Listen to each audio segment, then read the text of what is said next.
Mesdames et messieurs de partout où vous nous recevez, merci une fois de plus de votre fidélité sur Gueule Afrique. Nous vous accompagnons en scrutant l'actualité. Aujourd'hui, nous allons faire un point justement sur ces processus électoraux au Rwanda. Que devons-nous comprendre justement sur les déroulements de ces processus? Aujourd'hui, c'est la campagne électorale qui se poursuit pour les scrutins qui auront lieu en mi-juillet. Alors, mesdames et messieurs, vous-même, vous connaissez le contexte dans lesquels se déroulent ces élections. Alors pour en parler, nous sommes avec Josué Walahi, un panafricaniste qui va aborder cette question. Josué, je vous reçois sur Gueule Afrique. Bonjour et bienvenue. Bonjour, merci beaucoup pour l'invitation. Merci également à toute l'équipe de la rédaction, toute l'équipe technique de Gueule Afrique. C'est ma première fois sur ce plateau, je me sens aéré d'être là. Très bien, vous êtes justement les bienvenus. Josué Walahi, ces élections au Rwanda représentent quoi pour vous en tant que panafricaniste? Et pour moi, les élections au Rwanda représentent du folklore électoral, bien sûr, qui est souvent organisé au Rwanda après quelques années. Et pour moi, il est important actuellement de faire comprendre au président Paul Kagame que les élections, c'est l'inclusivité. Et lorsque les élections perdent le sens de l'inclusivité, mais plutôt l'exclusivité, ça semble déjà du folklore. Nous sommes tous sans ignorer qu'il y a certains opposants qui ont été écartés et qu'il a créé 3 personnes autour de lui pour masquer et montrer aux gens qu'il y a élection, qu'il y a quelque chose qui se prépare. Mais au Rwanda, depuis que le Rwanda a été... depuis que Kagame est président, depuis d'ailleurs l'indépendance du Rwanda, ils n'ont jamais eu des élections au Rwanda, depuis que le Rwanda existe. Tout ce qui se passe au Rwanda, c'est du folklore électoral où Kagame peut avoir 90%, pourtant c'est le président le plus mal aimé peut-être du peuple africain, particulièrement du peuple rwandais. Les Rwandais n'ont jamais aimé la manière dont Paul Kagame... Mais ils n'ont jamais exprimé ce mécontentement. Parce qu'ils sont dans la dictature, disons, nous sommes tous sans ignorer là où certains Rwandais que nous connaissons tous sont actuellement. Nous sommes tous sans ignorer là où notre musicien, j'oublie un peu le nom, notre musicien est actuellement, Mihigo, il est actuellement. Il suffit de dénoncer au Rwanda pour ne pas un jour encore voir le soleil. Et il est très important que le président Paul Kagame puisse comprendre que lorsqu'on parle des élections, on parle déjà de la démocratie. Parce que c'est l'expression du peuple. Et on ne peut pas appeler un peuple à s'exprimer uniquement dans les bureaux de vote lorsqu'un peuple ne peut pas s'exprimer également sur des médias, également par... Si on peut même surveiller les réseaux sociaux des Rwandais, c'est différent. Ils ne peuvent pas s'exprimer. Si on peut surveiller les médias, ils ne peuvent pas s'exprimer. Ils sont juste là en train d'acclamer leur roi qui semble ne pas d'ailleurs avoir de bonnes relations avec ses voisins, tout simplement parce qu'il veut s'enrichir et rester le seigneur de guerre dans la région de Grand Lac. Mais en réalité, ce n'est pas une démocratie, ce n'est pas les élections qui sont en train d'être organisées au Rwanda. C'est du folklore juste pour montrer aux gens que chez nous aussi, on organise des élections, que nous ne sommes pas un pays voyou où on n'organise pas des élections. Mais en réalité, le Rwanda devrait être classé parmi les pays voyous et puis les pays qui ne consolident pas l'unité africaine, les pays qui ne reflètent pas l'Ubuntu. L'Ubuntu que plusieurs panafricanistes ne cessent de prôner. Mais en réalité, ce n'est pas le problème des Rwandais, mais plutôt le problème de leur gouvernement.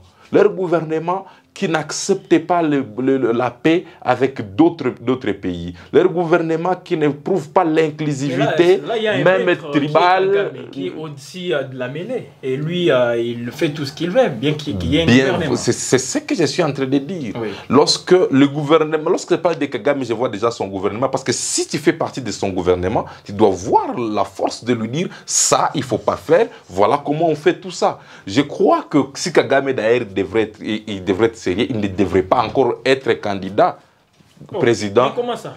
La Constitution, même si la Constitution l'autorise. Oui. Est-ce que Kagame, il est la seule personne potentielle à diriger le Rwanda? La réponse est non. Est-ce que Kagame, il est éternel? La réponse est non. À un moment, il faut laisser la place aux autres, la chance aux autres de faire autrement. Et non rester juste dans une routine en faisant croire aux gens que nous aimons le pays, que nous avons la passion de travailler pour le pays. Pourtant, en réalité, vous avez peur. Avec le crime que vous avez fait dans la région de Grand Lac, vous avez peur de ne pas être président et que vous puissiez être derrière les barreaux demain. Oui. Je crois qu'il est très important que la justice internationale puisse se saisir du cas du Rwanda et faire comprendre aux gens que le Rwanda ne devrait pas être géré de la sorte. Tout à fait. Parce que nous avons besoin... D'en arriver là, Josué, voilà, c'est vrai, aujourd'hui, ce sont les élections qui sont organisées. Pour vous, c'est du folklore. C'est justement... toutes choses sauf les vraies élections. Alors aujourd'hui, Kagame et tout ce qu'il est en train de faire, nous comprenons tous que chaque dictature a un début et une fin. Ne pensez-vous pas que c'est la fin peut-être pour Kagame? Et pour y arriver, qu'est-ce que vous proposez justement? Parce que la solution doit aussi venir de l'intérieur. Là, nous voyons la population rwandaise qui, à un certain moment, doit aussi faire quelque chose pour mettre fin à tout ce que Kagame est en train aussi d'imposer aujourd'hui comme dictat. Je n'aimerais pas parler au nom de la population rwandaise. L'inciter alors? Mais je devrais appeler la population rwandaise en révolte constructrice. La population rwandaise doit comprendre que la révolution, ce n'est pas une bêtise, mais que cette révolution soit constructrice de leur pays, que cette révolution soit une révolution émergente et une révolution de changement. Les Rwandais ne sont pas en train de mieux vivre. Faites un tour à Gisenyi, à Rwengeri, vous allez comprendre combien de fois les Rwandais souffrent. Et cette façon de gérer les pays avec une pensée unique ne peut pas les amener à changer réellement les problèmes de leur pays. Ce qui peut amener le peuple congolais, le peuple rwandais, pardon, à changer les problèmes de leur pays, c'est d'abord en participer d'une manière directe ou indirecte à la gestion de la chose publique. Mais dès lorsqu'on ne peut pas même donner son avis, dès lorsqu'on ne peut pas même accepter les critiques, dès lorsqu'on ne peut pas accepter des orientations, cela veut dire qu'on est en train de partir là où on va mourir. Lorsqu'on était enfant, nous sommes africains. Lorsqu'on était enfant, on nous disait toujours que si tu n'écoutes pas les conseils des amis, des parents et de ton entourage, cela veut dire que tu es en train de te perdre. Et c'est ça la gestion du Rwanda. Le Rwanda n'a pas, le Kagame n'a pas besoin de conseils, il n'a pas besoin des orientations, il n'a pas besoin de critiques. C'est une pensée unique, c'est une dictature qui ne dicte pas son nom. D'ailleurs, ça dit, c'est une dictature qui arrive jusqu'à ôter peut-être le vue des gens. Et pour nous, Africains, avec l'esprit de solidarité avec tout le peuple africain, on ne peut pas cautionner ça. Voilà pourquoi on s'exprime sur des questions rwandaises. Mais il est très important que le peuple africain puisse également... Nous avons des instances comme l'Union africaine. L'Union africaine ne devrait pas rester uniquement à la merci de certains prédateurs de l'Afrique. L'Union africaine devrait également dénoncer la mégestion de certains pays, la dictature de certains présidents africains, cette éternisation du pouvoir. On veut s'éterniser au pouvoir, on veut rester au pouvoir, on veut garder le pouvoir à tout prix, au profit, je ne sais pas, des intérêts égoïstes. Et l'Afrique, ce n'est pas l'égoïsme. L'Afrique, c'est l'Ubuntu. L'Afrique, c'est le partage. Et lorsque le partage fait défaut, lorsque l'Ubuntu fait défaut dans les esprits africains, cela veut dire que nous cessons d'être africains, nous devenons africanophages. Les africanophages, ce sont ces gens-là qui mangent et qui mangent les valeurs africaines, qui bouffent les principes sacro-saints de nos ancêtres. Et donc, Kagame fait partie. Mais Kagame, oui, c'est vrai, vous venez d'évoquer un aspect aussi très important. Et là, c'est à l'interne que ça doit aussi trouver une solution. Vous avez parlé aussi de l'Union africaine, mais pensez-vous pas Kagame aujourd'hui, qui a tous ses maîtres derrière lui, est-ce que vous le voyez aujourd'hui prêt à lâcher Kagame pour qu'enfin nous puissions dire Kagame est abandonné, il est seul, enfin, il est déjà affaibli. Est-ce que vous le voyez aujourd'hui prêt à laisser Kagame? Ces maîtres que nous appelons, oui. Ces maîtres que nous sommes en train de parler, c'est ces maîtres-là que j'ai évoqués. Lorsqu'on n'est pas panafricaniste, lorsqu'on lutte pour la renaissance africaine et qu'on croit encore à des maîtres occidentaux, à des maîtres extérieurs, les gens qui viennent à l'extérieur de l'Afrique, cela veut dire qu'on accepte de rester marionnette. Et depuis longtemps, Kagame est resté marionnette des impérialistes. Et tous ces marionnettistes, ils ont besoin que Kagame reste président. Et nous, comme Africains, on ne peut pas prendre ça comme une valeur, mais plutôt comme l'antivaleur. Voilà pourquoi on l'a qualifié d'africanophage. Quelqu'un qui n'acceptait pas de rompre avec les forces extérieures. Les forces extérieures qui nous ont colonisés, les forces extérieures qui nous ont martyrisés depuis plusieurs années, qui ont pillé les biens de l'Afrique. Et c'est ces mêmes forces-là où nous faisons recours. Je crois que nous devons, à un niveau, être de vrais panafricanistes et de comprendre que l'Afrique, c'est vraiment le berceau de l'humanité et l'Afrique, c'est vraiment le berceau de l'intelligence. Et nous sommes capables de nous développer sans les impérialistes. Nous sommes capables de nous développer sans les Occidentaux. Mais on doit rester.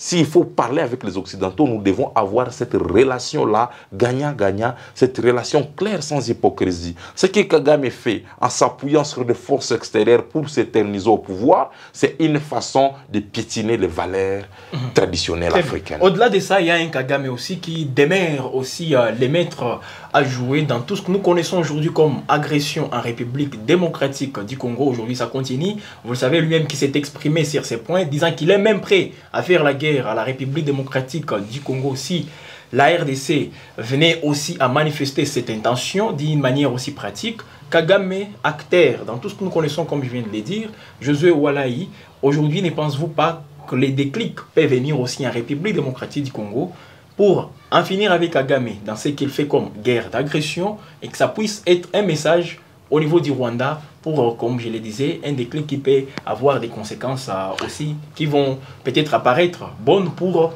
toute la région. Voilà pourquoi je l'ai considéré d'un africanophage. Oui. Parce que celui qui veut faire la guerre à son frère, il n'est pas africain. Ça, ce n'est pas africain. Tous les pays qui se battent entre eux et en Afrique, ce n'est pas africain. C'est une culture cultivée en dehors de l'Afrique. Ce que Kagame fait, ce n'est pas africain. Donc, vouloir engager une guerre avec le Congo, c'est une façon de prouver à la face du monde qu'il n'est pas panafricaniste, mais plutôt il est en train de jouer la carte des principes occidentale. Et vouloir nous montrer qu'il a les possibilités de faire la guerre au Congo, je crois que c'est s'est trompé. Et les Congolais en solidarité maintenant avec le peuple rwandais, les Congolais avec l'esprit d'Ubuntu, devraient maintenant se liguer à ce peuple rwandais pour mettre fin à la dictature de Kagame et mettre un nouveau régime. Un nouveau vent qui pourra souffler. Une option militaire, les FARDC, les Wazalendo, je crois que ça doit passer par toute option possible, pourvu que la dictature et que l'esprit qui piétine l'Ubuntu soit anéanti en Afrique. Je crois qu'il était important que le peuple congolais, le peuple rwandais puissent exprimer en vive voix le désir d'être libéré de la dictature.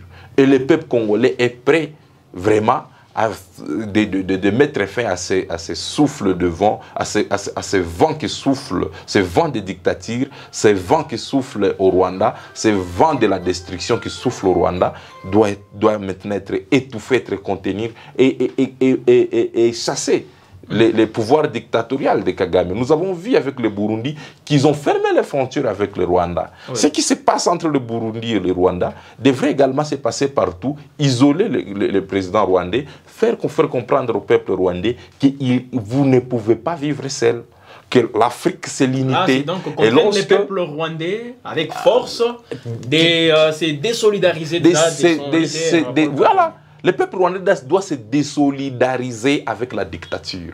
Le peuple rwandais doit se désolidariser avec toutes les forces du mal, afin que nous puissions vivre l'Ubuntu de l'Afrique. Que tout ce que nous appelons CIRGL soit vraiment animé par l'esprit d'unité. Ce que nous appelons l'Union africaine, que ce soit réellement l'Union africaine. Que ce ne soit pas une unité à la merci des Occidentaux, une unité à la merci de ceux-là qui pillent l'Afrique depuis plusieurs années. Très bien. Voilà, Josué Oualaï, nous sommes à la fin de cet entretien avec vous sur GEL Afrique. C'est fait un plaisir de vous avoir sur ces plateaux pour aborder cette question d'actualité. C'est un plaisir partagé, nous sommes contents, surtout quand on parle de l'Afrique, nous nous sentons très bien lorsqu'il s'agit de l'Afrique, Pamodia. Voilà. Alors, Josué Alaï, comme nous sommes à la fin, on a abordé un point justement par rapport à cette guerre d'agression. Paul Kagame, mais on peut maintenant parler de manière interne. On voit les Wazalendo aujourd'hui toujours motivés, l'armée congolaise aussi motivée, comme ça se passe aujourd'hui. Un petit mot pour vous par rapport à la suite qu'on peut entrevoir, vite cette détermination des Wazalendo et de l'armée congolaise face aux agresseurs rwandais, ougandais. Les mots, c'est les mots d'encouragement oui. que je donne à tout celui qui se bat contre les forces du mal de l'Afrique. Mais également faire comprendre à tous les Congolais, nos FARDC, que le peuple rwandais aura également besoin de vous lorsque vous allez mettre fin à l'agression rwandaise au Congo. Il faut avancer et mettre fin également au régime dictatorial afin que ce peuple rwandais soit libéré des mains de l'oppresseur qui ne cesse, du prédateur, pardon, qui ne cesse d'endeuiller les familles au Congo.